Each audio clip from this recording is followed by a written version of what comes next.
Je vous présente ici encore un moment de trouble de ma part parce que je vous présente M. Étienne Morin, M. Robert Lebel qui ont reçu de la part de la Belgique une très belle décoration, si je peux appeler ça comme ça, un hommage surtout.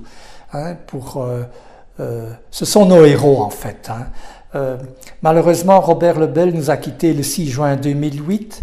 Monsieur Morin, qui a 97 ans aussi, aujourd'hui, habite toujours à Paris et il est toujours parmi nous.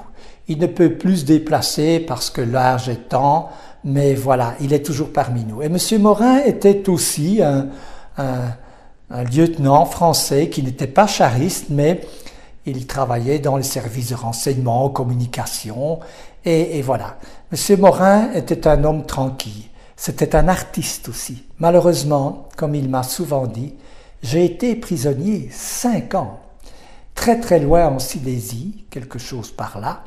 Et il m'a dit, voilà, pendant mes 5 années de captivité, j'ai pu, heureusement, en tant qu'artiste, refaire un carnet de route de mai 40 que j'ai dédié à mes parents.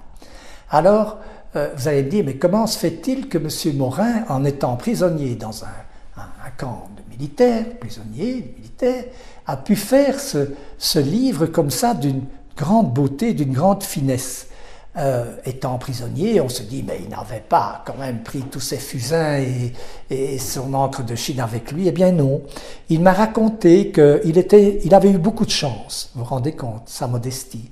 Il avait eu beaucoup de chance parce que le chef de ce camp était un vieil aristocrate autrichien et il s'était, je dirais, pas lié d'amitié, mais se respectaient mutuellement et avait sans doute bavardé de temps à autre entre deux hommes de paix et expliquant qu'il était artiste issu d'une bonne famille bourgeoise et finalement ce chef de camp lui a procuré tout le nécessaire pour passer ces 5 années de prisonnier en utilisant ce matériel fourni.